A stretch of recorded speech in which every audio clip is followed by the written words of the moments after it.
I've filed for divorce. A poor wife is useless, after all. My husband suddenly shocked me with these words.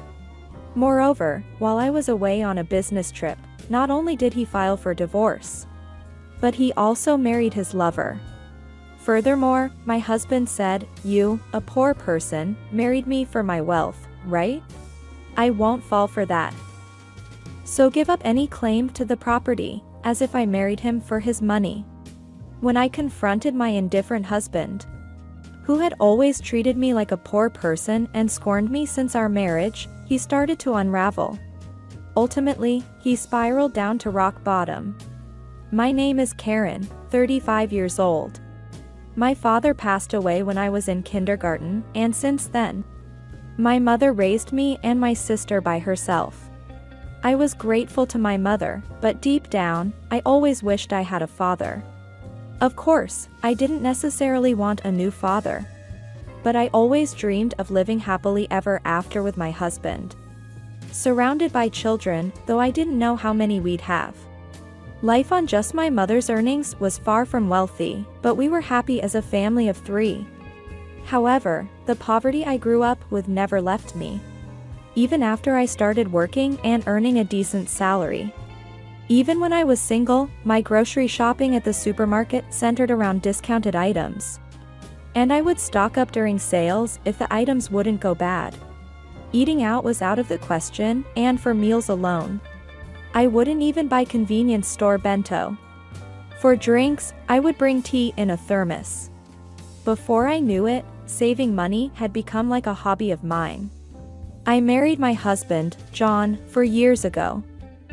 We met through an acquaintance and hit it off. Unlike me, who grew up poor, John was wealthy from a young age, and our views on money and values were completely different. However, I was drawn to his kindness and the new world he showed me. We started dating soon after meeting, and as I was over 30 and eager to get married, we tied the knot in less than a year. We decided to move into my apartment, which was close to both our places. It was a company-subsidized apartment, so the rent was quite cheap. One of the reasons we chose it as our new home. After marriage, I continued paying the rent, and John contributed to other living expenses. This was how our married life began. John had a somewhat traditional view of gender roles, believing women should quit their jobs and take care of the home after marriage, and men should support women while women manage the household. I found these views of him cool and masculine at the time. Before our marriage, he suggested I become a homemaker, saying he would support me.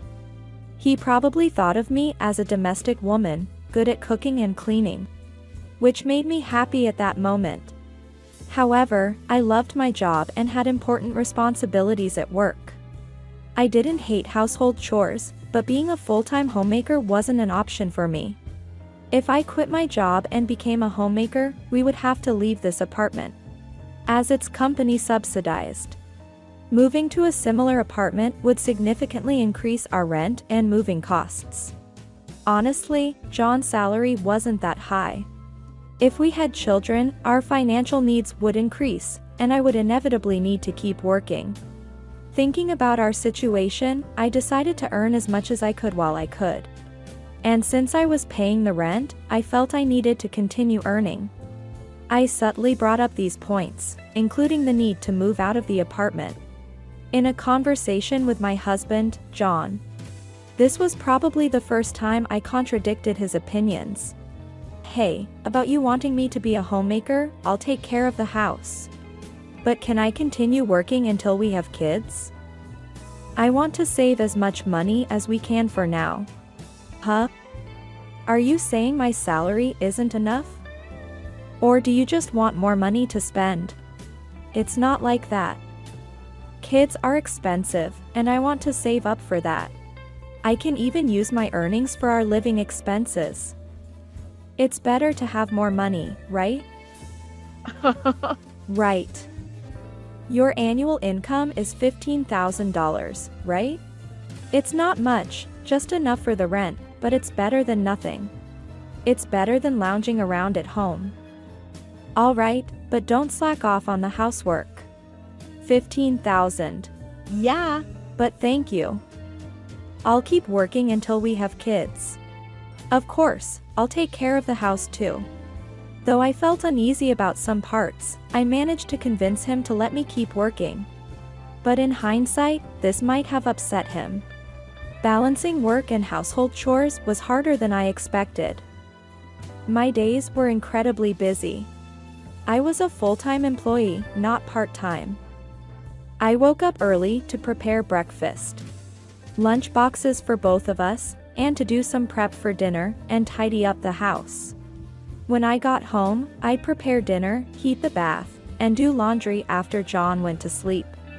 Honestly, there was barely any time for us as a couple. And I began to wonder if this was really what a marriage should be like. On the other hand, John, who acted like a traditional husband, did absolutely nothing at home.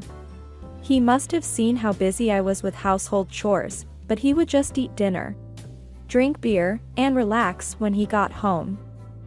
He'd bathe alone as soon as it was ready, then go to his room. I wished he would help out a bit, given how hard I was working. But I couldn't say anything, fearing he'd tell me to just quit my job. Despite his lack of help at home, I naively hoped he would change once we had kids. However, our relationship had grown distant, making the prospect of having children unlikely. I decided to discuss it with John. Hey, we should start thinking about having kids, right? Huh? Kids? You're quite energetic, considering you're tired from work and chores. It's not about that. I want to have children. We haven't been married that long. Isn't it too early for kids? Maybe for you, but I'm already over 30. Women have a limited time to have children. It's getting harder to conceive as I get older. It's almost too late. Then we don't need kids. If we have one, you'll expect me to help, right? You know I'm busy with work. I won't help with child rearing. What? Declaring you won't help with child rearing even before they're born is strange, isn't it? I plan to raise them alone, but shouldn't you at least have the intention to help? It's your child too. Child rearing is your job. I'm working to support the family, so I definitely won't help with the kids. You'll just complain that I don't help and that you're doing it alone, making me the bad guy. You must have been indoctrinated with a poverty and lots of kids since birth. We're not poor, we don't need kids. End of discussion. John abruptly ended the conversation and went to his room. Standing alone in the living room, I was overwhelmed by tears. Not only was my wish for children rejected, but also my upbringing was mocked. Following this incident, our relationship deteriorated rapidly, and we hardly spoke anymore. There were no children and barely any communication. Maybe it was time to consider divorce. Yet, a faint image of my once kind husband lingered in my mind, making me wish we could return to the happy couple we used to be. Since then, I tirelessly juggled work and home responsibilities. I was incredibly busy with various tasks. Eventually, I took on a significant project at work, which meant more business trips and further distance from John. One day, as usual, I told him about an upcoming business trip. But his reaction was unlike any other time. I'll be away on a business trip for about 10 days from tomorrow, please take care. Another trip, you're always working hard. Take care, even though you must be tired. He was unexpectedly kind, unlike his usual mocking self. He even said with a smile, "Wait for a big surprise when you get back." I had given up on him and was resolved to a decision internally. However, his smile shook my resolve. Our wedding anniversary was approaching, and I thought maybe he had a surprise for that. Despite everything, I hoped he might have changed his heart.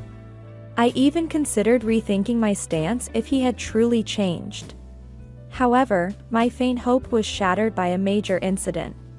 When I returned home 10 days later, I faced the first surprise: the front door wouldn't open. The key didn't fit. As I struggled, John spoke from inside. Karen, right? Surprised? This is the first surprise. I changed the locks. So your key won't work anymore. What do you mean? Why doesn't my key work? Open the door. Why would I let a stranger into my house? I changed the locks. And for your information, we're divorced. That's the second surprise. A poor wife is useless. Divorce? I never signed any papers.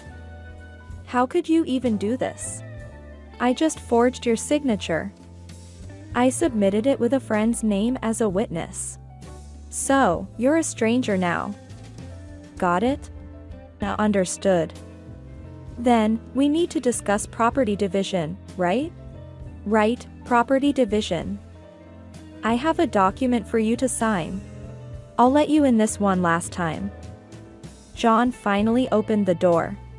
Inside, there was a document for me to sign, waiving my rights to property division. I thought you'd say, give me property division if you want a divorce. Poor people like you probably saw me as rich. You married me for my wealth, right? I won't fall for that. So, waive your rights to the property. What? I never even thought about property division. I hadn't even considered divorce. So, you'll also waive your rights to property division, right? How much property do you think a poor person like you has? A few $1,000s in savings, at most? I don't need that. I have more assets, so if anyone is doing the dividing, it would be me giving money to you. Not the other way around. Don't you get it? Is that so? Well, that doesn't matter.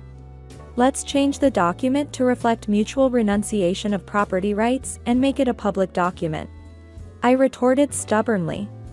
Afterward, John redid the document on his computer, deciding to make it a public document. However, it would be some time before we could submit it. I decided to pack my things and leave the house for the moment. As I was leaving, he scorned me until the end. You are poor. I thought about throwing away your belongings while you were on your trip. But you barely had anything. Always wearing the same clothes? Typical of the poor. The reason my belongings were few at that time was deliberate, part of my plan. The only unexpected thing was John changing the locks without my knowledge. A few days later, as expected, a panicked John called. Karen, what have you done? What do you mean? I haven't done anything. Why are you panicking? I have a lot of questions. First, I was told to leave the apartment. Oh, you were still living there? That's not allowed. It's a new month, you're trespassing. Trespassing? But it's my house. Are you okay? Did you forget that was a company apartment I rented? I was the leaseholder, so naturally, you can't live there anymore. That's ridiculous. How could you do this? I can't believe you didn't know. I'm not the one who should be accused of doing things on my own. Didn't I tell you that you can't just change the locks of a rental apartment? It's my house. I can change the locks if I want. Didn't you listen? It was my leased apartment. Even if you were the leaseholder, the owner is the apartment manager. You can't change the locks without informing them. Is that so? Also, I terminated the lease while you changed the locks. I was allowed to live there until this month. I was planning to return, but now you've unlawfully altered someone else's property, which could be criminal damage. Wait, why did you terminate it so early? Criminal damage? Is that why the police are at the front door now? I'm too scared to open it. But I calmly replied, so the police did come? Don't worry. It's probably not for trespassing or criminal damage. It's better to talk to them. Why do I know about the police? Because I reported you for filing the divorce papers yourself. It seems like you've committed crimes like forgery and fraudulent use of a private document. Divorce papers can be filed by one person, but only with mutual agreement and personal signatures. Since John forged my signature and the witness, it's obvious that it's a crime. But he seemed unaware of his guilt. I continued, pressing further. So, the divorce papers you submitted are invalid. And your marriage with Susan can't happen either. How do you know about Susan? Did you think I knew nothing? I had a private detective agency thoroughly investigate your affair with Susan. It was a busy time at work, and coordinating with the agency was tough. Plus, you even held a grand wedding ceremony while I was supposedly on a business trip. Are you okay? Your business trip was a lie? Yes. I took leave from work, despite being busy, to do some research and prepare documents. I knew about you bringing Susan home. It would have been impossible to gather this evidence while working. After I revealed everything, John was speechless and seemed quite downcast, even over the phone. Then he pleaded with me. Please, don't tell Susan I'm divorced. Why would I? There's no such fact to tell. Really? Thank you. Are you misunderstanding something? When did you become divorced? That fake divorce paper is invalid, remember? So legally, you're still my husband, not divorced. What?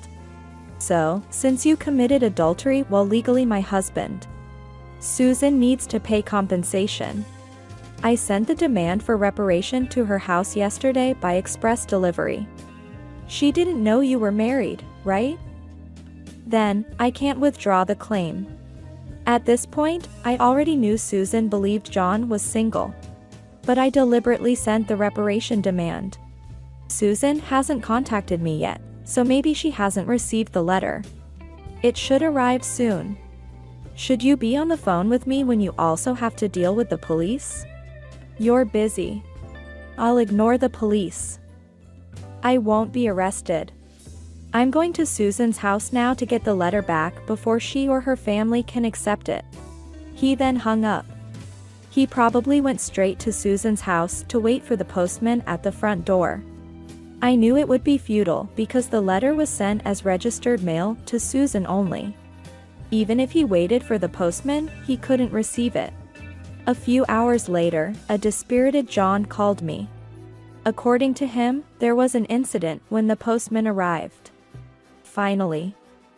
I'll take that envelope. Who are you? You don't live here, right?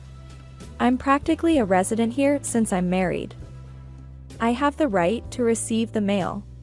I see, but I can't give you this envelope. It's registered mail for Susan only. What? Give it to me. Absolutely not. If you're so eager, ask Susan for permission. What's going on here? Oh, John. What's all this noise? What's happening? Susan. This is registered mail for you. This man insisted on taking it. Sorry for the disturbance. Now, I'll be on my way. What's this? A demand for reparation? John, you were married? What's going on here? Sorry, it's just, she's an ex-wife from a long time ago. I was embarrassed to say I'm divorced. I'm sorry for keeping it secret. But it's strange, isn't it? We haven't been dating long, and a demand for reparation? If you were divorced before we started dating, there shouldn't be any problem, right? Well, my ex-wife is crazy.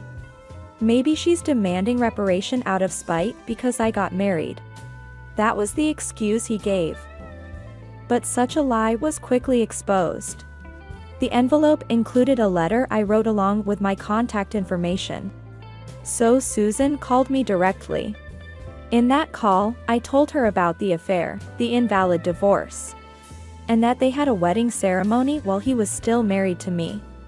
Although they had a wedding ceremony, they hadn't submitted the marriage registration yet.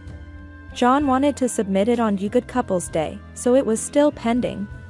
He probably delayed submitting the marriage registration due to uncertainty about whether the divorce was finalized.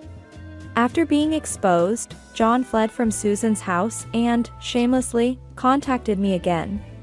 I still had something to tell him, so we agreed to meet at a nearby cafe.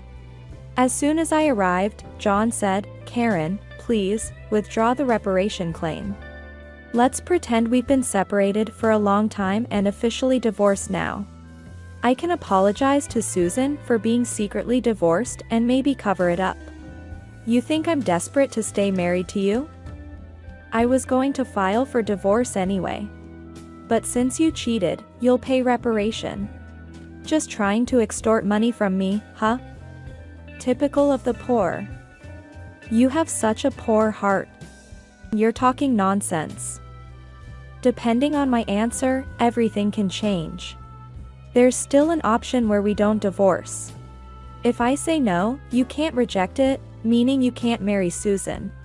And your marital status will be exposed. Fine, I'll pay the reparation. Just divorce me now. Sign here then. About property division. Property division?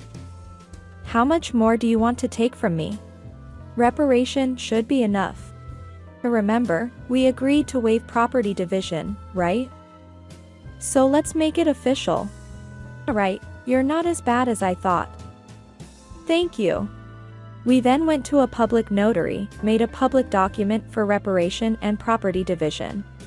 And then to the city hall to submit the divorce papers, finalizing our divorce. Relieved, I exchanged final words with John. Glad we don't have to divide property. What are you saying? I'm the one who benefits from that. By the way, do you even have assets? After paying me reparation, Susan will also claim damages. She mentioned charging you for the wedding expenses. That's impossible. I'm marrying Susan. She can't claim that. We're divorced now, so there should be no problem. Still living in a fantasy? You committed marriage fraud. You had a wedding while still married. You think Susan still believes you? A marriage fraud? That's ridiculous. Susan will believe me. Believe that if you want. I heard from Susan directly. Also, weren't the guests at your wedding paid actors? You still owe them. You knew about that? I haven't paid them yet. What does it matter to you? You could have just taken property division and been better off. That's what I wanted to tell you. Even if we had divided property, you would have benefited more. What are you talking about, poor woman? Your family is poor, and you only make $15,000 a year, right? Even if you got a raise, it would be barely $20,000. You don't have any property. You keep calling me poor, so I thought you might be mistaken. Yes, my salary is indeed $15,000, but you know I work for a foreign company, right? It seems you have no interest in me, but I became a director of the American branch. It's not $15,000 per year, but per month. $15,000 per month. So, that's an annual income of $100,000? You're still bad with numbers. How do you manage to keep a job? It's $180,000 a year. $180,000? That can't be true. Of course, I haven't had the chance to spend such an amount. So I've been saving it for the future. The savings from before our marriage aren't part of the property division. But there's still a considerable amount since our marriage. So, I could have received half of that in the property division?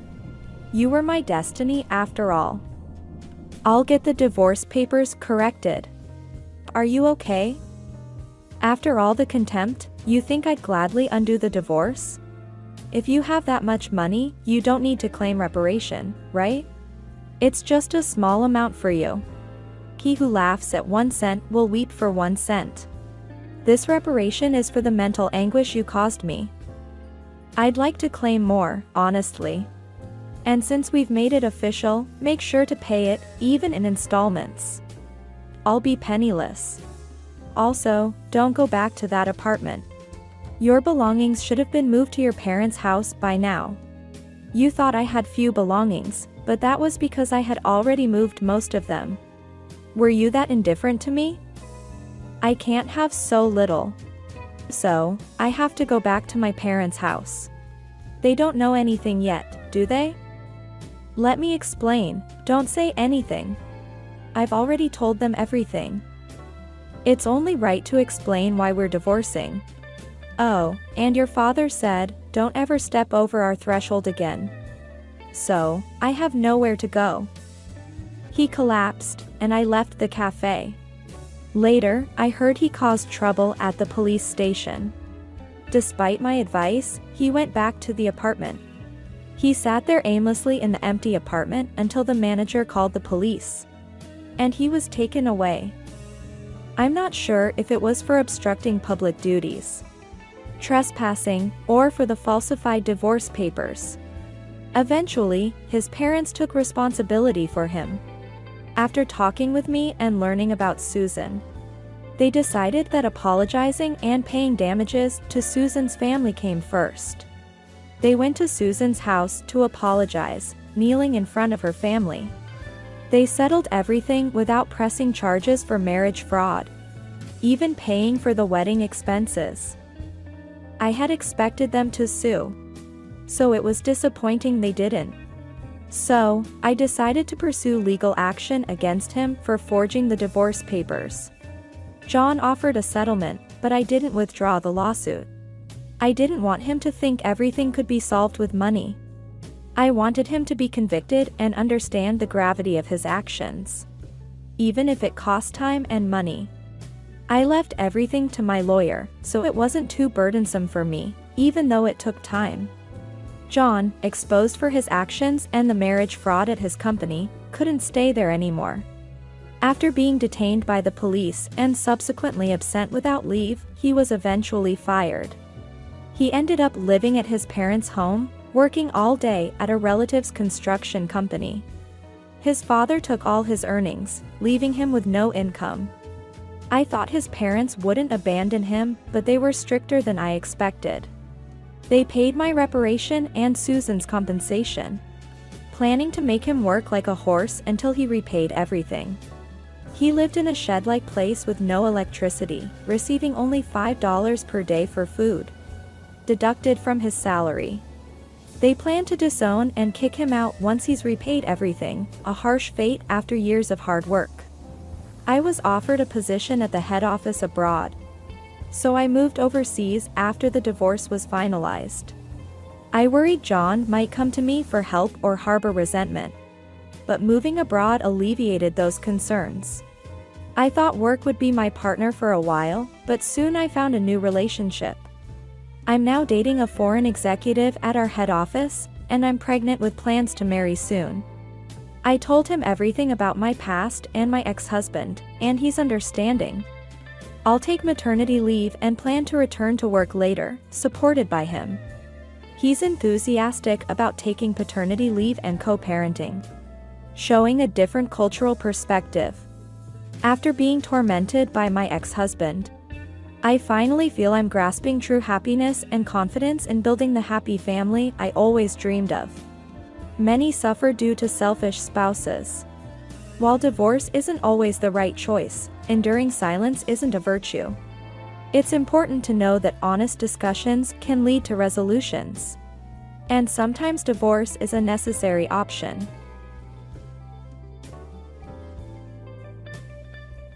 You are no longer needed, it's divorce, divorce. I'm sorry, sister, he's the man of my destiny. A younger sister who stole from her elite husband with an annual income of $150,000. And she seems to be pregnant. Well, if you're okay with it, I guess it's fine. My name is Beth. I work as a freelance designer. Suddenly, I have a regret.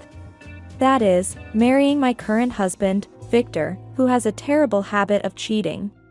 I believe everyone has one or two regrets in their life. But I can say this, one should seriously consider their choice of a marriage partner. Even after 3 years of marriage, I still regret it. You are the one for me, I want to marry you. An elite employee of a big company, with an annual income of $150,000, and handsome. I didn't fall for him just for his title, but he seemed flawless. Being able to date someone like Victor was happiness in itself. And his romantic proposal made me over the moon. Being the eldest of 2 sisters, I have always been the supporting role to my charming and beloved younger sister. I envied her. Victor, a high-spec man, calling me his destiny freed me from my inferiority complex. The early days of marriage were blissful. I was married to someone everyone envied, living a life everyone aspired to. But within a year of marriage, he cheated. At first, I was in shock and couldn't think of anything. I clung to Victor, begging him not to divorce me, saying I would try harder, as he was everything to me at that time. Looking back, there were suspicious signs even when we were dating. The smell of women's perfume, women's cosmetics around. But I was deceived by his excuses and refused to see the truth. After marriage, I believed that since he called me his destiny, he would only look at me from now on, even if he had cheated in the past. But that belief turned to resignation with each betrayal. When the first affair was discovered, Victor apologized and promised never to do it again. But he cheated repeatedly. And at first, he pretended to be remorseful. But eventually, maybe he grew tired of my suspicions about his infidelity. He started saying, "You're not my destined partner, it was a mistake." I still believe he will come back to me someday. But I've grown tired of hoping. Long time no see, how have you been? Is Victor still the same? Oh, just listen, it's so infuriating. Today, I had plans to have lunch with my childhood friend, Kathy. We've known each other since we were babies. An inseparable bond. I've told Kathy everything about Victor's infidelities. Why did I marry such a guy? I've been meaning to say this, but why don't you get a divorce? It's not that rare these days. Kathy's casual suggestion left me slightly puzzled. Somewhere inside, I still hope. Maybe Victor will realize his mistakes and say, "I was wrong all this time." Maybe he will start to cherish me alone. I understand, you're still not sure. Beth, you really loved Victor. Kathy's teasing makes me remember the past and feel embarrassed. Stop it, I'm not as in love as I was back then. But, I can't seem to hate him either. Maybe as we get older, he'll settle down. Kathy, looking somber, hit the nail on the head as I spoke half-heartedly. When you say, "when we get older," when is that? Are you okay with not being cherished now? I know it's pointless to hope. Kathy suddenly became serious as I wavered. Hey, why don't we hire a detective? I know someone who can introduce us to a good one. They'll even cut down the cost a bit. A detective? To investigate Victor? I was taken aback by this unexpected suggestion. If you find out who the affair partner is, maybe it will open your eyes. You've never looked into his affair partners before, right? Indeed, she had a point. I avoided digging deeper, fearing the shock if the other woman was more attractive than me. If that wakes you up, get a divorce and compensation. And then find someone who will truly make you happy. I have no idea how to go about getting compensation. Kathy smirked. Silly, who do you think you're talking to? I'll take care of it, obviously. I had forgotten, Kathy is a lawyer. And a reputedly skilled one at that. All I'm waiting for is your decision. I want you to be happy, Beth. Tears welled up in my eyes at Kathy's earnest expression. Right, it's time to wake up. Please, I'm counting on you. As I pleased, Kathy smiled warmly and happily. When I got home, Victor hadn't returned yet. He had been coming home late due to overtime these past few days. Well, whether that's true or not, I don't know. Since I work from home, I naturally end up doing all the housework. While I was tidying up the laundry, the front door opened with a click, and Victor came home. Oh, welcome back. Yeah. What about dinner? I wanted to kick myself for even slightly hoping he'd be happy to come home early. Instead, he asks, what about dinner, without even a hello. I just got back too, so I'll make something. What? It's not ready? What are you doing at home all day? He sighed exaggeratedly and threw his bag onto the sofa. I told you days ago that I was meeting Kathy today. And you said you'd be working late. Forget it, forget it. Why do you always have excuses? It's disheartening to come home to a gloomy woman.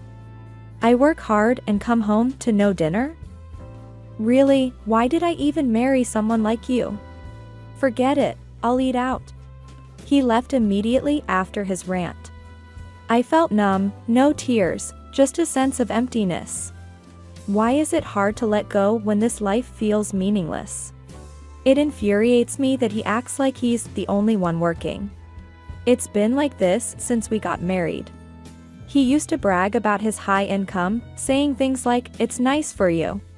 You can relax being married to me, or can you even imagine an annual income of $150,000? Though I was never a housewife, so there was no relaxing for me. Back then, I didn't even care about such things. Exhausted, I lay down on the bed. I checked my phone and saw a message from Kathy saying, I've hired the detective. That night, I fell asleep as is. A few days after hiring the detective, I was shocked by what Kathy told me. Wait, is this for real? Yes, it seems to be true. You didn't know, did you? The report contained unbelievable information, and I couldn't help but question Kathy about it. Kathy had double-checked with the detective. And it seems everything written in the report was true. I can't believe I never suspected any of this. I feel so foolish. You can't help it. It's not your fault, Beth. Don't blame yourself. Anyway, let's decide what to do when we meet next time. However, before we could take any leisurely steps, an unexpected turn of events unfolded. The start of it all was a message from my sister Susanna, whom I only see during Christmas at our parents' home, saying, I'm coming over now. We don't live far, but I haven't been back home since before my marriage, except for Christmas. Susanna still lives at home, but she's often absent, even during Christmas. We hadn't seen each other this year and weren't particularly close. So her sudden visit was surprising. I was nearby and thought I'd drop by. Sorry, sis. She's as glamorous and charming as ever, hardly seeming like my sister. It's okay, I've finished work for the day. What? You're working, even though your husband is rich? Smirking, she was dressed in what seemed like very expensive clothes. Last I heard, she'd quit a stable job after less than a year and had been bouncing around. Recently working at a bar. Victor's money isn't mine. I didn't want to quit my job. Don't you have work tonight, Susanna? Me? I'm not working anymore. That took me by surprise. Our parents had just started to feel relieved she'd found a stable job. But now, not working, she seemed to be spending more on her appearance than before. You're not doing anything dangerous, are you? Dangerous? Ahaha, maybe in a way. She chuckled, about to reveal something shocking, when the front door opened. Oh, welcome back. Hey, Victor, you're late. I was waiting. A bad feeling washed over me.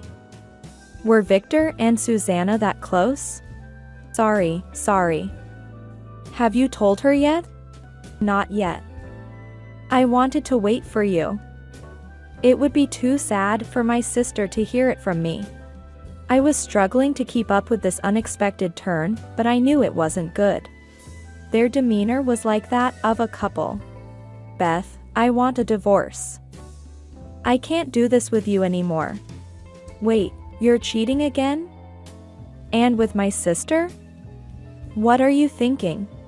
As I confronted them, Victor looked annoyed. Then Susanna, with tears in her eyes, intervened. Wait, sis. It's not Victor's fault. I should have told you sooner. I couldn't bear to hurt you. It's not Susanna's fault. The marriage between Beth and me was a mistake. Susanna is my true soulmate. I couldn't believe the ridiculous charade I was witnessing. Sis, I'm pregnant. It's Victor's baby. I felt more disbelief than shock. Telling me this, how far could their lack of consideration go? Despite saying she didn't want to hurt me, Susanna looked triumphantly at me, rubbing her belly. That's right, she's always been like this. Always wanting to be superior to me. When she felt superior, she'd look at me with pity and offer comforting words. But I knew it wasn't genuine. It's so funny to see you look envious. I had overheard her saying this to a friend. But I never thought she would go as far as to take my husband. I took a deep breath and faced them squarely. Well, if you're pregnant, there's no choice but to divorce. I'll contact you about the details later. Wish you happiness. I picked up the divorce papers from the table, folded them neatly, and put them in my bag. Susanna watched me leave the living room, looking disappointed. Probably thinking I would make more of a fuss. I was grateful for Kathy's report, otherwise, I would have been more hurt. I headed to Kathy's house to discuss my next steps. 3 days after Susanna's unexpected visit, with Kathy's help, I had already moved out. Half a month later, I had settled into my new life, and a month had swiftly passed. I filed the divorce papers the same day and, following Kathy's advice, sent a formal notice to Victor and Susanna. I intended to claim compensation for their affair. It was a predictable outcome. Unbelievably, they were planning to get married. Friends who received their wedding invitations contacted me one after another, creating chaos. I got an invitation too. During lunch, when the topic of the wedding came up, Kathy said this with disbelief. What? You got one too? Were you close with Susanna? As far as I remembered, Kathy and Susanna had never hung out together. Kathy seemed to think the same. They must be desperate for guests. They're probably sending invitations to just about anyone. It seemed not many were interested in attending their thoughtless wedding. It's none of our business, anyway. As I was about to change the subject, my phone rang. No way, it's from Victor. What does he want? Kathy frowned. I don't know. He hasn't contacted me since that day. What should I do? Why don't you answer? I'm here with you. What a relief. Luckily, we were at Kathy's house for lunch, so I put the call on speaker. You're really a nasty piece of work, aren't you? As soon as the call connected, Victor's disgusted voice came through. What are you talking about? I was genuinely confused. I had been harmed, but I hadn't done any harm. Don't play dumb. You're jealous of us, so you're stopping our guests from coming, right? That's terrible, sis. Apparently, Susanna was there too. They were complaining about a lack of wedding guests and suspected me of meddling. What a joke. I haven't done anything. Isn't this a misunderstanding? Sis, do you hate me now? Is that why you're doing this? Susanna played the tragic heroine, but unfortunately, I was the actual victim. Do you have any proof that Beth is responsible? Kathy, who had been listening coolly, interjected. Who's that?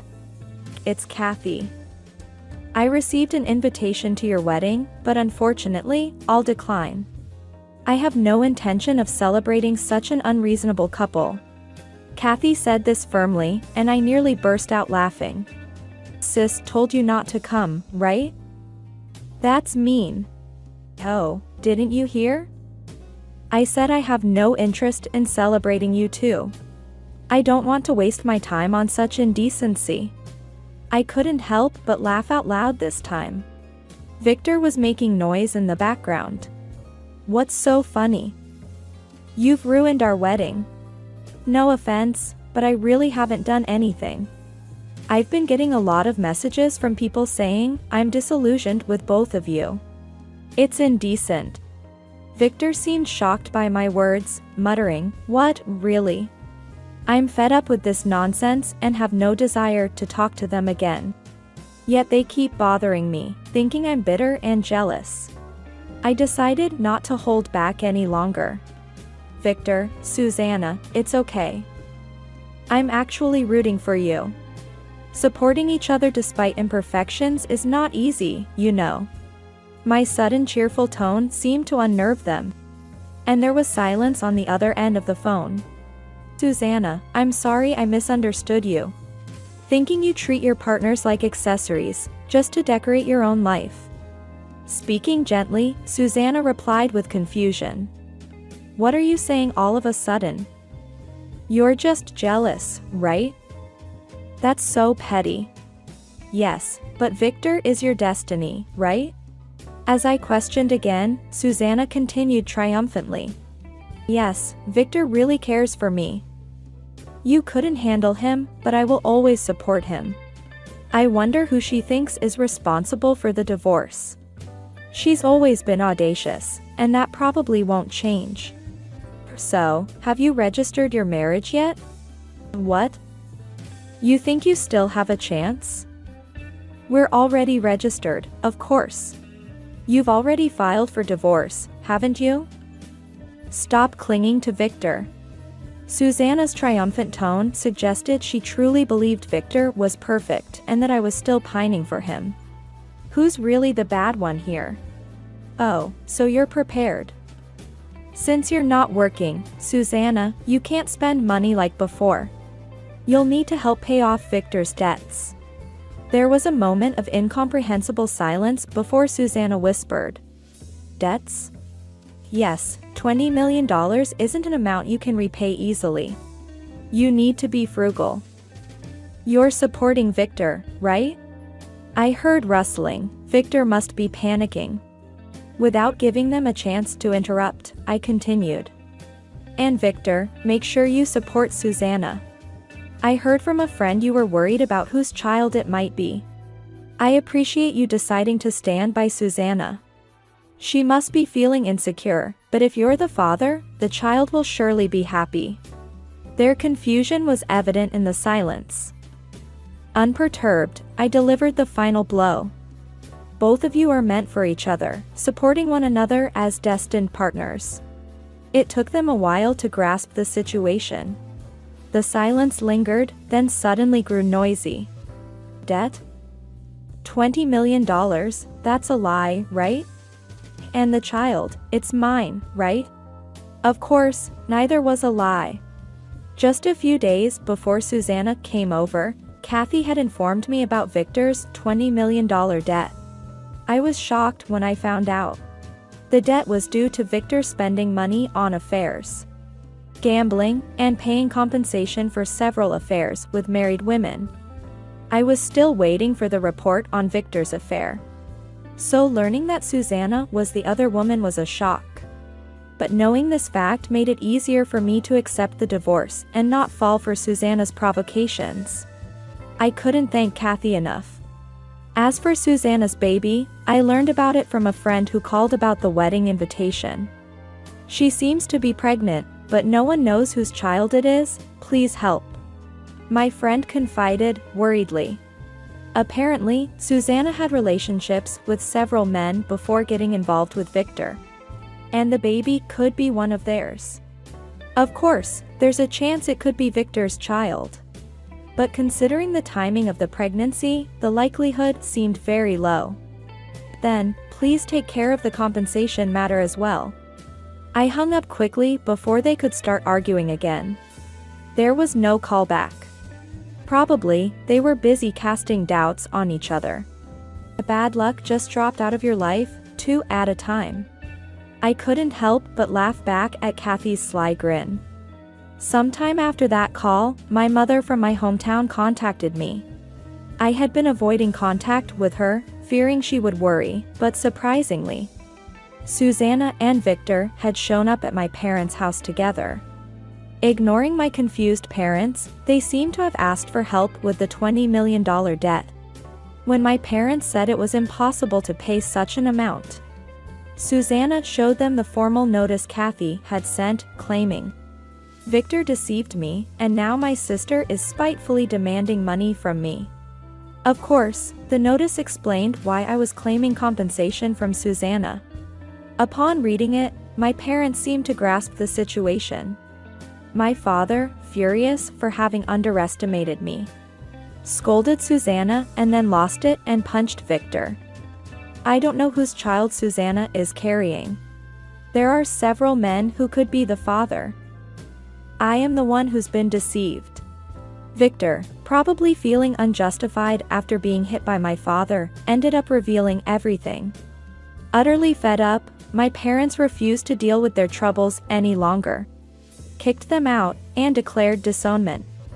They must have run out of friends to turn to and resorted to my parents as a last resort. What happened to them afterward, I neither know nor want to know. But Kathy insists on not letting them escape until the compensation is paid.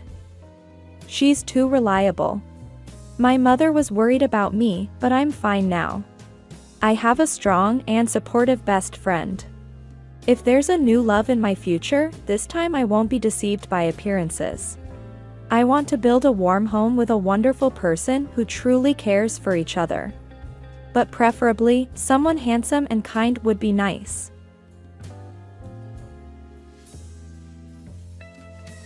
This is a healthy tea. It might be a bit bitter, but please drink it while it's warm. My mother-in-law, who is usually critical of my career as a model, surprisingly spoke kindly, a stark contrast to her usual behavior towards me. I thought it was strange for her to be so nice all of a sudden. Could she have put something weird in it? With this suspicion, I swapped our teacups when she left her seat. A few hours later, as expected, she rushed to the bathroom with a pale face. "Nicole, look this way for the camera." "Yes, just like that, perfect." I lifted my gaze as he instructed. "My name is Nicole, and I'm 28 years old. I'm in the middle of a photo shoot for a magazine, my job as a model. I started modeling 3 years ago when I was scouted and became an exclusive model for a women's magazine. I met my husband, Peter, who works as an editor for this magazine, through my modeling. We're both busy with our careers and don't have any children yet. But secretly, I hope to have children with Peter someday."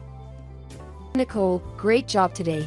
Your posing has really improved, hasn't it?" After the photo shoot, Peter, who was at the location for work, approached and spoke to me. "Thanks. All that practice at home paid off," I replied, accepting water he offered me. "No more shoots today, right? I'm done for the day too. How about we go out for dinner?" "That sounds great. It's been a while since we've dined out together. I'm hungry," I said, and we headed to a restaurant near the station. We rarely get to date because of our schedules, so these moments are precious. I love these days, even if we can't relax as a couple. I feel so lucky to have someone like Peter who treasures me. A fulfilling job, a kind husband. I had no worries in such a blessed environment. But a sudden event was about to change our peaceful lives. Peter's father passed away unexpectedly. He collapsed at work and never returned. We didn't have much interaction with Peter's parents, who lived in another state, but his father always welcomed me warmly. His death was a shock to both Peter and me. Most significantly, it led to Peter's mother moving near our house. After selling her house, she moved into an apartment near ours. I feel lonely living alone for the first time since your father passed away. Peter is my only child, and I have no one else to rely on, she said tearfully at the funeral. She had no siblings, and Peter was her only child. Seeing her like this, Peter and I suggested she move into an apartment nearby. We could have lived together in our condo, but there was no spare room.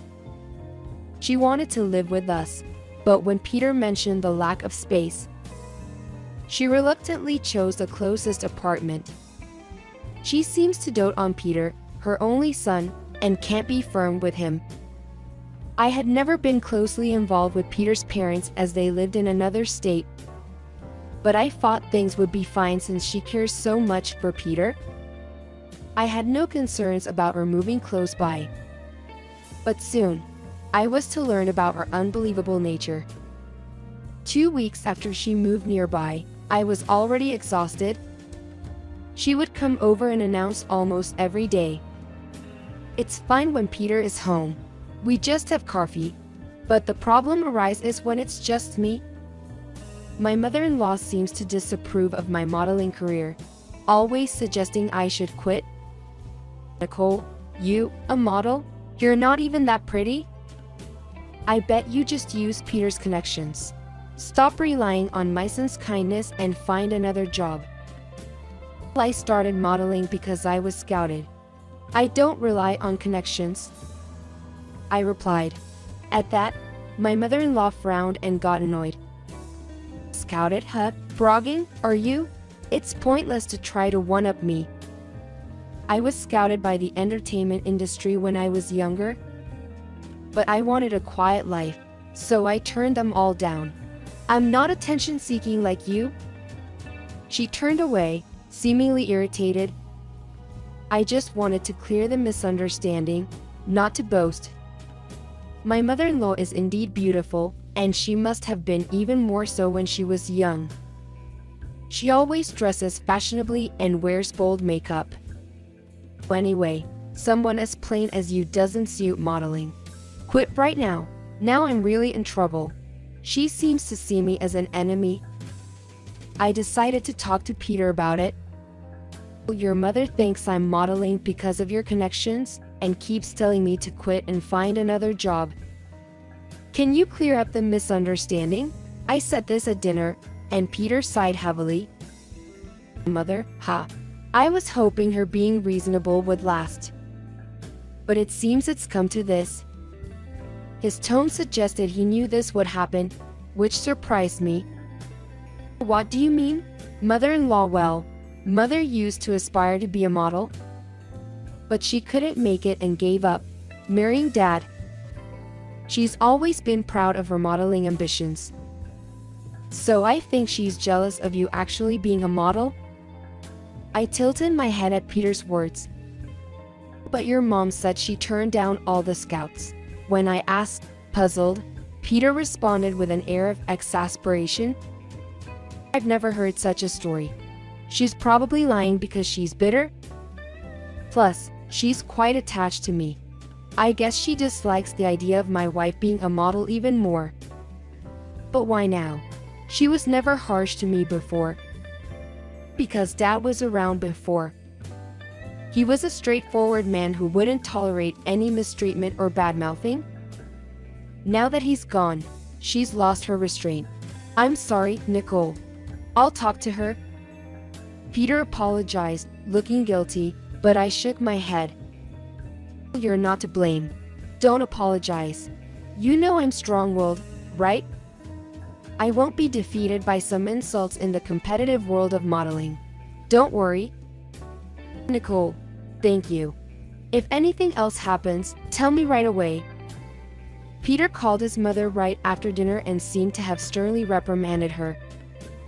But I had no idea that this would only intensify her anger towards me. A week later, I was restless at home alone. I had a major modeling show tomorrow, a big opportunity, especially since I was handling famous brand clothes. As I was confirming the next day's movements, the doorbell rang unexpectedly.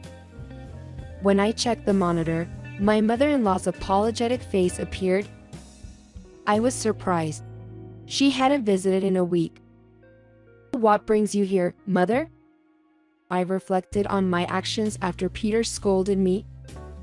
"I'm sorry for everything. I brought some sweets. May we have tea together?" She showed me the paper bag in her hand. "You didn't have to go to such lengths. Please, come in," I said and invited my mother-in-law into the house. As soon as my mother-in-law entered the living room, she took the paper bag and headed to the kitchen. "Nicole, you rest. You have an important show tomorrow, right? I was surprised to see you on a poster at the station. I brought some healthy tea, so I'll make it." Her smile seemed forced and awkward. A few minutes later, she returned to the living room with 2 teacups in her hands. "Thank you. By the way, I have some delicious sweets here. I'll bring them." As I tried to go to the kitchen, she hastily stopped me. "No. The kitchen is a mess right now. I brought the tea quickly because I wanted you to drink it while it's still warm. I'll clean up now, so wait here." She hurried back to the kitchen. Something felt odd. Was there something in the kitchen she didn't want me to see? Suspicious of her behavior, I swapped our 2 cups. I tasted the tea and found nothing unusual. When she returned, she immediately looked at my 2 cup. Seeing my tea partially drunk, I thought I saw a smirk on her face.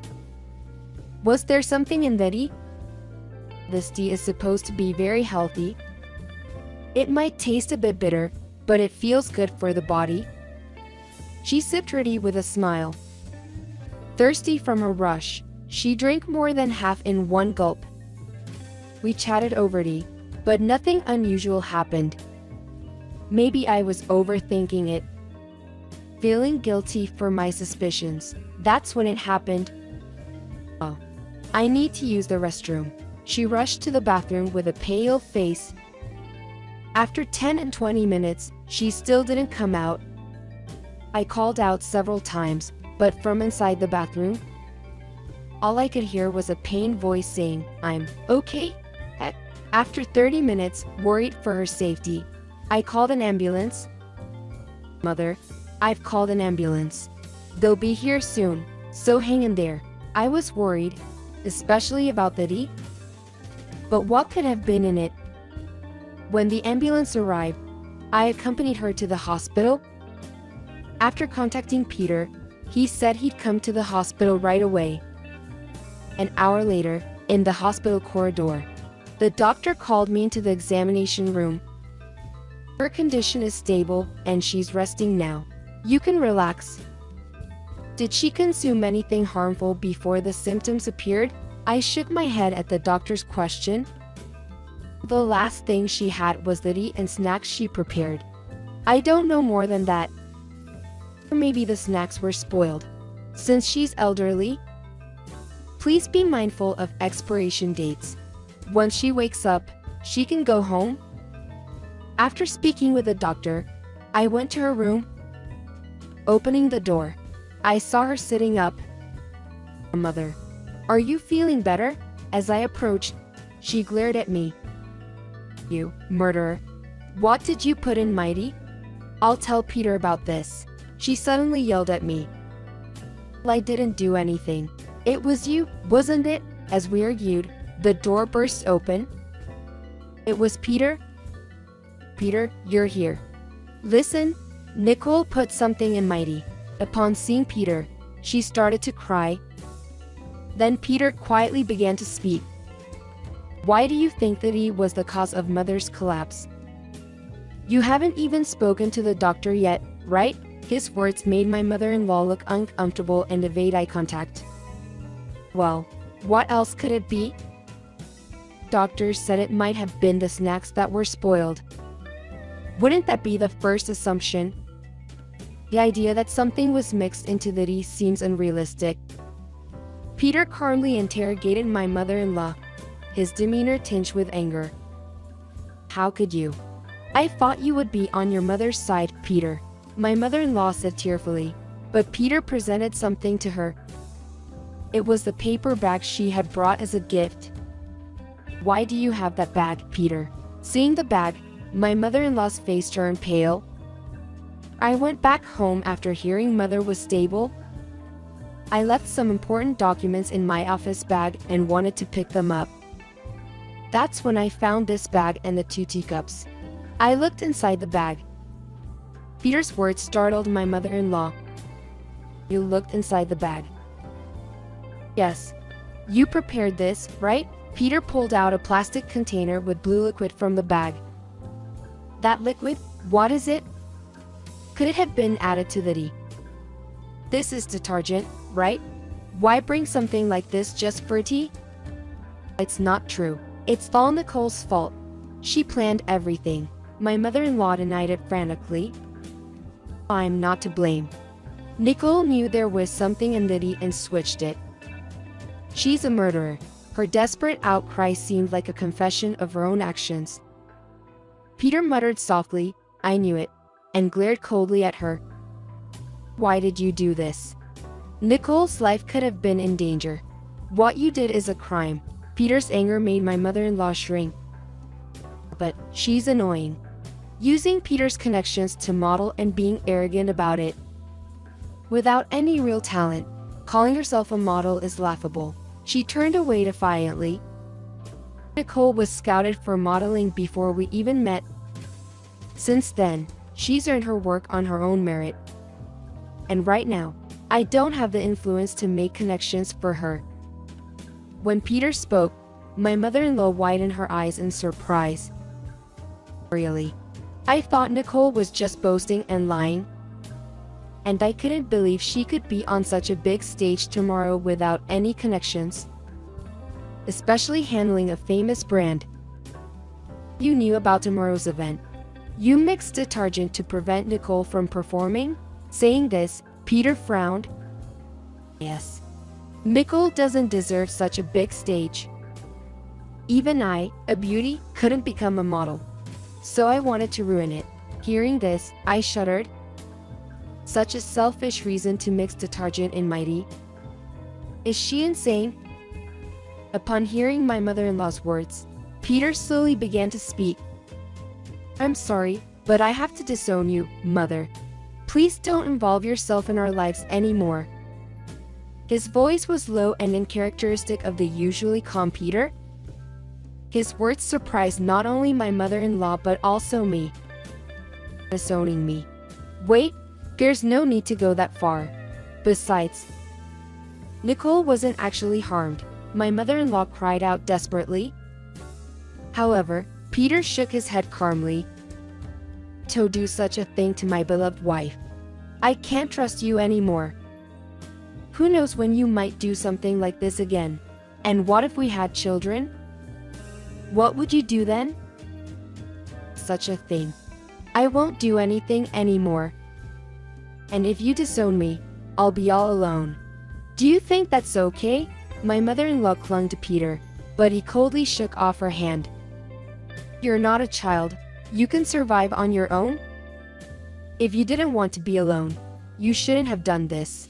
It's your own fault. Peter said coldly, leaving my mother-in-law's face tear-streaked. Don't be like that. Please forgive me. Nicole, please convince Peter too. I'll get along with you from now on, okay? Hearing her words, I felt utterly disgusted. Why are you speaking to me as if you're above me? I can't easily forgive you for what happened. I'm sorry, but I'm scared of you. As I said this, my mother-in-law began to cry like a child. Why? Why are both of you being so cruel to me? To my mother-in-law, who was crying loudly, Peter said without mercy. We'll consult a lawyer about this incident. As I've said many times, what you did is a crime. Be prepared for the consequences. At Peter's words, my mother-in-law suddenly stopped crying. Consequences? Does that mean I could be arrested? That's right. You seem to be aware that you've committed a crime. What happens next is up to the victim, Nicole. But yes, that's the situation. We'll communicate through a lawyer from now on. With that, Peter turned to leave the room without another word. Wait. I did it for you, Peter. Don't be fooled by her. You deserve someone better, my mother-in-law screamed desperately, but Peter gave her one last piercing look. I decide my own happiness, not you. I can't deal with you anymore. With that, Peter left the room. I followed him quickly, leaving the room. As I glanced back, my mother-in-law looked dazed, her face tear-streaked and open-mouthed. Later, she was charged for tampering with a beverage. Peter wanted to report her to the police, but I preferred a settlement. Eventually, my mother-in-law agreed to pay a lump sum in compensation, resulting in significant debt. Even without being arrested, she wouldn't have the means to bother us with such debt. After thorough discussion, Peter and my mother-in-law legally disowned each other. She cried and refused, but the crime she committed was a significant reason, and she couldn't prevent the disownment. I heard about her later through the lawyer. She's working a live-in job to repay her debt, working from morning to night. The stylish and beautiful woman she once was is no longer there. Still, she says, I'm beautiful, so I'll become a model and make money, and applies to various magazines, though she's been rejected every time. Meanwhile, I successfully completed the big show, leading to more work. A year later, as we're considering having a child, I've been offered to model for a magazine for mothers. Now, I'm balancing my beloved career while trying for a baby, enjoying my fulfilling life.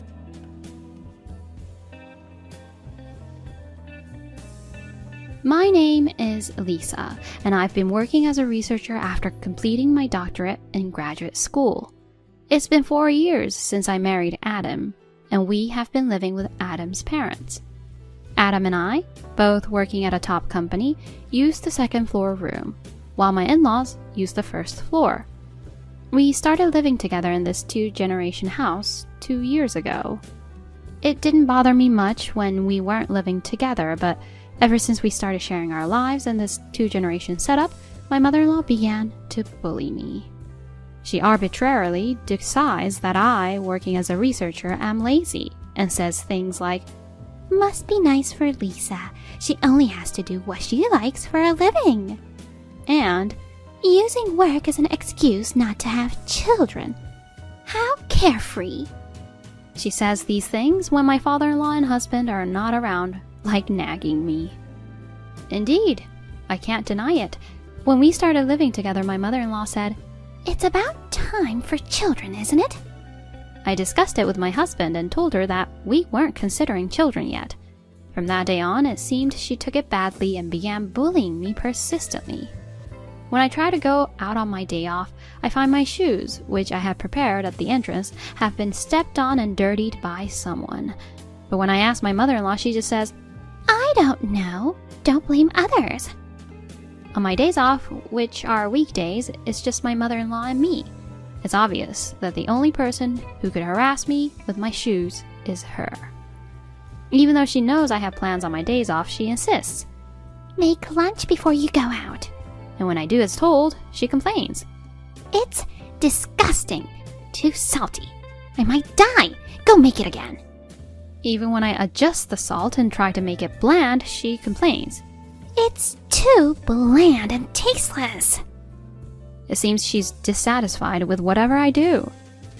My mother-in-law completely misunderstands my job as a researcher, thinking I just do what I like for a bit of money. "You're lucky, being a researcher and all.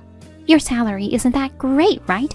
Using the money Adam works so hard for just to play around. What a life you have." Whenever I plan to go out on my day off, she says such things until the last minute before I leave the house. And it's not just on my days off. On work days, I'm the last to leave the house. As I'm putting on my shoes at the entrance, she stands behind me, looking down and grumbling. It's impressive how she can say the same thing every single day. It became such a daily occurrence that I started to care less. Well, it would have been better if it was just at home where I was being told off, but one day I found out something. My mother-in-law was bad-mouthing me to the neighbors. Our daughter-in-law just does whatever she likes, making Adam work all the time. She hardly does any housework. Such a lazy daughter-in-law. All untrue. She must know that I hang the laundry in the garden, yet she was speaking ill of me to the neighbors on the other side of the fence. I was furious when I realized she had been speaking about me to the neighbors, perhaps intentionally loud enough for me to hear. In the neighborhood, I'm seen as the daughter-in-law who gallivants despite earning little, who deliberately avoids having children, who can't do household chores properly, and who makes only her husband work. I ended up being perceived with such an unfair negative impression. Indeed, my husband and I both work, so we only clean our rooms on the weekends. But our living space and my in-laws' living space are completely separate on the first and second floors, so we shouldn't be causing any trouble. Despite this, my mother-in-law is probably dissatisfied with everything no matter what I do, since she dislikes my being. So, she bullies me every chance she gets, and spreads these words to the neighbors. My husband and I have always liked cleanliness, and we have minimal furniture in our room. Because we keep things to a minimum, we can maintain cleanliness without cleaning every day. Yet, my mother-in-law says things like, Adam is to be pitied if you don't clean the room. And, don't you notice the dust?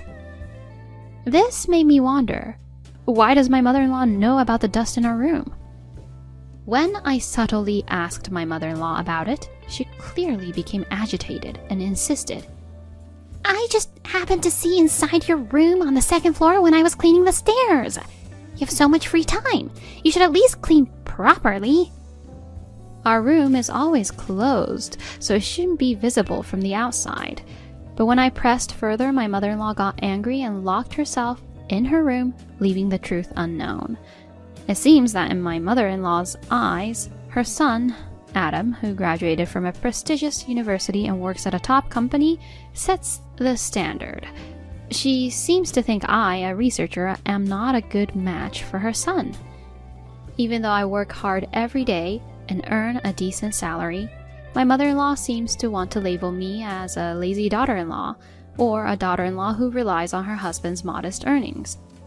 One day, as I was about to leave for work, my mother-in-law stopped me. Today is your father's hospital day. Can you accompany him? No. I have work now. I don't care about that. He's not feeling well. You're his daughter, so you should accompany your father. She said this unilaterally. My father-in-law's legs haven't been good, and my mother-in-law always used to accompany him. Since my mother-in-law locked herself in her room, I reluctantly contacted my workplace, took a day off, and accompanied my father-in-law to the hospital. My father-in-law said, "Sorry, Lisa, I know you're busy," and treated me to a meal on the way back. I like my father-in-law, so I don't mind helping like this. If she had told me in advance, I could have taken a day off from work. Thinking this, I returned home, only to find my mother-in-law was not there. My father-in-law, tired, went back to his room and lay down, so he didn't know, but it turned out that my mother-in-law had just gone out with neighbors that day. She had forgotten about my father-in-law's hospital day and made plans with neighbors, prioritizing her own schedule and forcing me to accompany him instead. When I confronted her about lying, she just said, "You're practically playing every day, so it's fine for me to have some time off, right?" I had reached my limit. Every day, the nasty comments and bad reputations among the neighbors. To top it off, being forced to take a day off work based on her lies. My life was increasingly disrupted by my mother-in-law's whims. We should never have agreed to live together in the first place. After my husband and I got married, my father-in-law had an accident and was left with paralysis in his legs. Then my mother-in-law said, I feel nervous being all by ourselves, just my husband and me. So, please, live with us. So 2 years after our marriage, we built this 2-generation house and decided to live with my in-laws. Back then, my mother-in-law said, You don't have to adjust your life to ours. Just being the same place is enough. You don't have to worry about me, Lisa. Please, I'm begging you. She said this in tears, so I reluctantly agreed to live together. But in the end, I fell right into my mother-in-law's trap. Anyway, my husband and I wanted a home of our own, and we built a spacious house with a few steps, suitable for our old age. Of course, I'm referring to the space on the first floor where my in-laws live now. We both paid for it, thinking about all this. Yet my mother-in-law shows no gratitude towards me, and on top of that, she bullies me. How can she do such things? Thinking about it, I felt silly for staying in this house quietly. All this time, I've been trying not to think deeply about it, but maybe that itself was a stressor for me. One day, my husband saw me lying down before sleep and was shocked. Hey, Lisa, your head. What? Looking in the mirror after what my husband said, I saw a small, bald spot, the same size as a $quarter coin. Isn't that alopecia areata? Is your job really that stressful? He looked at me with concern. Right, my husband doesn't know anything about the bullying from his mother, so he thinks the stress I'm under is only from work. I never told my husband because I didn't want to spoil the atmosphere at home. Or rather, I didn't want to speak ill of my beloved husband's mother. However, the stress physically manifesting in me became unbearable, and the tears I had been holding back began to flow. Lisa, what's wrong? If something is bothering you, please talk to me. While wiping away my tears, my husband said that. I decided to tell him everything. I want to be reimbursed for the entire cost of building this house. When I said this, my husband's eyes widened in shock, and he exclaimed, What? Why are you saying this all of a sudden? However, after I finished telling him everything about the past 2 years since we started living together, he was in tears. I see. All this has been going on for 2 years. I'm sorry. I didn't notice anything. It must have been tough for you, Lisa. He said this and hugged me. It seemed he understood my feelings and said, Let's go talk to my parents right away. He took my hand and we headed downstairs. Dad, Mom, we need to talk. He said this and sat opposite his parents. I sat next to him, facing forward. As my husband rubbed my back, I took a deep breath and said, I can't tolerate Mother's bullying anymore. It seems she doesn't like me, so I want to be repaid for the construction cost I contributed to. The in-laws were shocked, especially my mother-in-law, who started to panic. My father-in-law, confused, asked, What do you mean? So I told him everything I had just told my husband, including the incident when I accompanied him to the hospital, and my mother-in-law was actually out with neighbors. This made my father-in-law visibly angry, even though he didn't say anything. Sensing this, my mother-in-law desperately said, But Lisa hardly earns anything, right? The cost for this house was almost all paid by Adam. Then my husband firmly replied, Mom, just so you know, Lisa earns the same or even more than me. Her research is commissioned by the county and the nation. It's a very honorable job, yet you arbitrarily decide she doesn't earn much. However, my mother-in-law was stubborn. Even if that's true, this daughter-in-law deliberately avoids having children to spite me. What an ungrateful person! That's not it. Before I could explain, my husband interrupted. The decision about children was made by both of us. It's not about deliberately not having them or infertility. We want to focus on our careers right now. It's none of your business, Mom. You don't have to say it like that. Overwhelmed by her son's intensity, my mother-in-law's face grew increasingly pale. Ignoring her, my husband continued. Initially, we agreed not to interfere in our marital affairs, yet you rummage through our room and dump your household chores on Lisa. My husband's irritation was palpable as he sat beside me. My mother-in-law was clearly overwhelmed by the pressure from both her son and her husband. Then, my husband revealed a fact to my in-laws. I've kept quiet until now, but the construction cost of this house was assisted by Lisa's mother. It wasn't just our money. Lisa was told to keep it a secret from you, but I can't hold it back anymore. Hearing this, my in-laws' eyes widened in surprise. Indeed, when it came to the cost of building the house, my husband and I didn't contribute much. My father had passed away a few years earlier, leaving an inheritance, which my mother has saved. When I mentioned building a 2-generation house, she offered to use my father's inheritance for it. At first I refused, but my mother insisted. You have the right to use it. So I gratefully accepted her offer. However, I thought it would be best to keep it a secret from my in-laws, thinking they would feel obligated, so I asked my husband to keep it confidential. Upon learning everything, my mother-in-law hung her head, her ears red. Seeing this, my father-in-law sternly said, Make up for what you've done for Lisa right away, and tomorrow go to the neighborhood and tell them you've been deceiving them. Retract everything bad you said about Lisa. Hearing this, my husband added, I also don't want to live with a mother who treats my precious wife like this. So I want to sell this house and return the money to Lisa and Lisa's mom. Dad, is that okay? He asked his father. My father-in-law nodded firmly, but my mother-in-law, crying, pleaded. Please, don't do that. I love living in this house. She was sobbing, and her face was a mess. Fed up with such selfish behavior, I showed her my patch of hair loss from alopecia areata and said firmly, I've reached my limit too. I don't want to suffer anymore.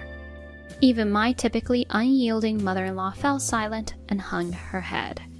The next day, my father-in-law and Adam, along with my mother-in-law, went around the neighborhood correcting the lies and fabrications she had spread. My father-in-law and husband praised me as a truly wonderful daughter-in-law, and since then I've been free from my mother-in-law's bullying and the strange looks from neighbors. After discussing it with my husband, we ultimately decided to sell the house. My mother-in-law, feeling uncomfortable because of the lies she had spread in the neighborhood, agreed to move. My father-in-law mentioned moving to an apartment near his workplace, where they could live more peacefully. On our end, we returned the money from the house sale to my mother, but she insisted. That was your share of the inheritance. Use it as you wish. With that money, we built a new house, roughly halfway between our workplaces, and now we're living a relaxed life together. Occasionally, my mother visits and teases. Isn't it wonderful living with the person you love? Just the two of you? I have something I want to tell her the next time she comes. Next year, there will be 3 of us.